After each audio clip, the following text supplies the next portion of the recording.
السلام عليكم ورحمة الله وبركاته.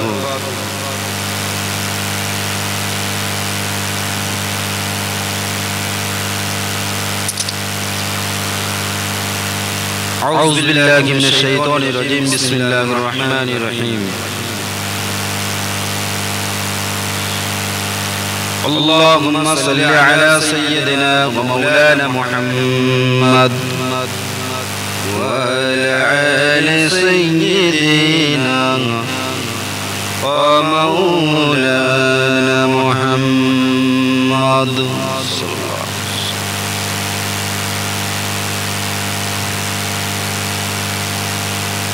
আর একটা হাদিস আমি তেলাওয়াত করব। হাদিসটা হচ্ছে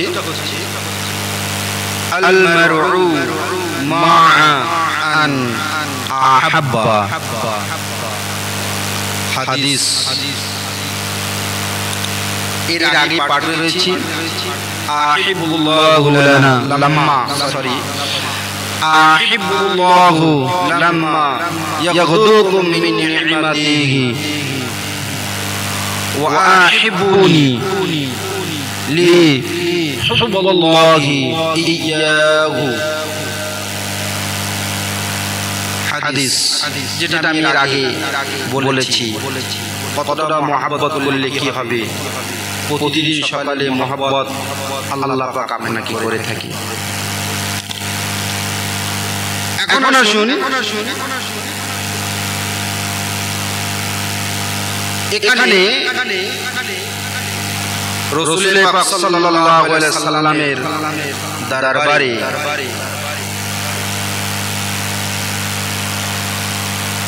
একজন লোক এসে বলছে, ইয়া রাসূলুল্লাহ, ইয়া রাসূলুল্লাহ,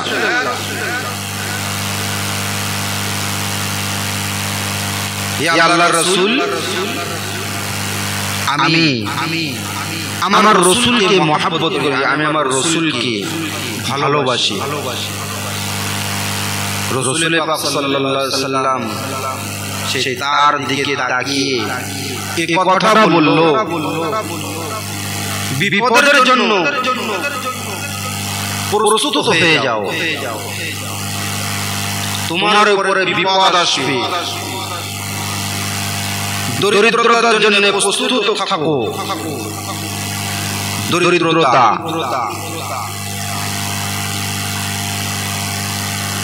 মানে খাওয়া হবে না, অত সম্পদ থেকে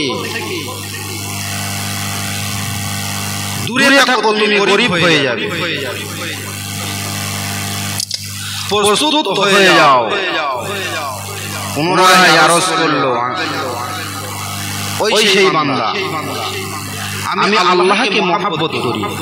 তিনি বলেন, তাহলে বিপদের জন্য প্রস্তুত হয়ে যাও। আল্লাহকে ভালোবাসলে বিপদ আসবে, রাসূল পাক সাল্লাল্লাহু আলাইহি সাল্লামকে ভালোবাসলে গরিবি আসবে। এখন ভালোবাসা করে যদি গরিবি হালাত হতে হয়,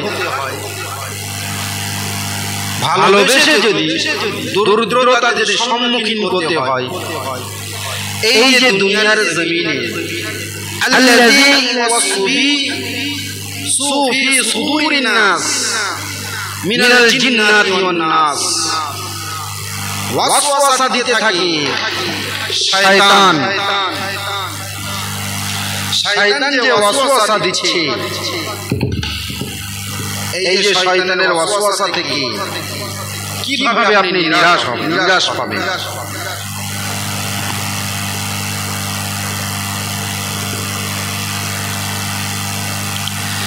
শয়তানের ওয়াসওয়াসা থেকে আপনি রেহাই পেতে পারবেন না।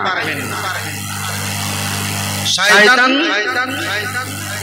দুই ধারী তরবারের মতন, একটা শয়তান আছে মানুষ রূপে, আর একটা শয়তান বলছে জিন রূপে।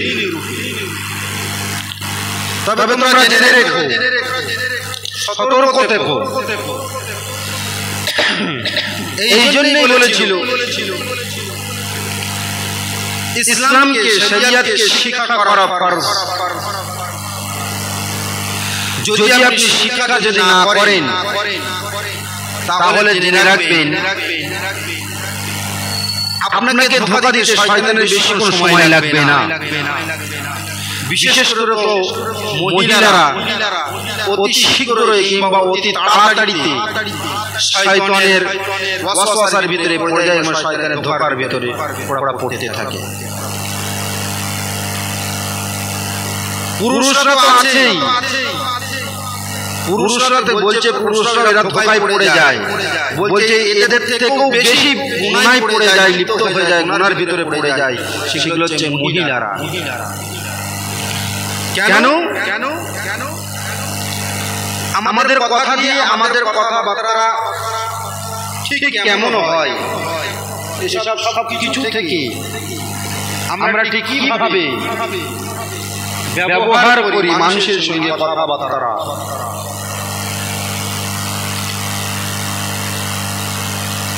মানে বলছে দুনিয়ার জমিনে যদি তুমি গুনাহ কম করতে চাও একটা সহজ পদ্ধতি আমি আপনাদেরকে বলে যাচ্ছি।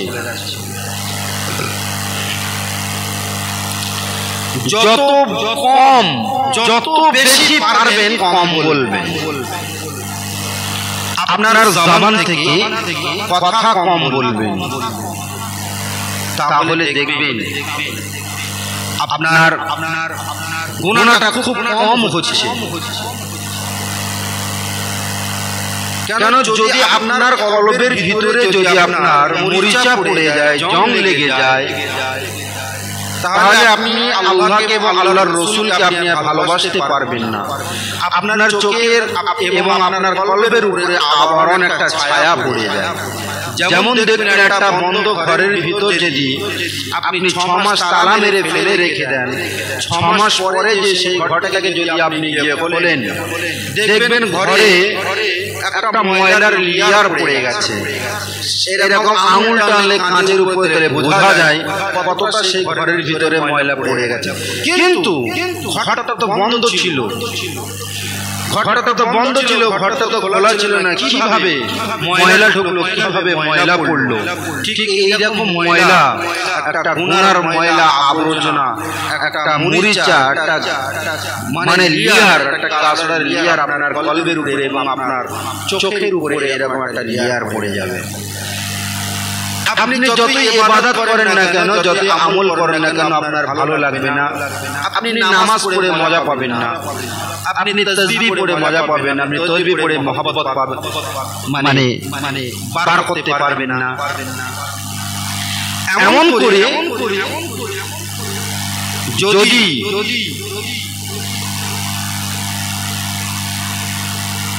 ঠিক এইভাবে আপনারা যদি চলতে থাকেন, তাহলে আল্লাহর এবং আল্লাহর রাসূলকে মহব্বত করতে পারবেন না।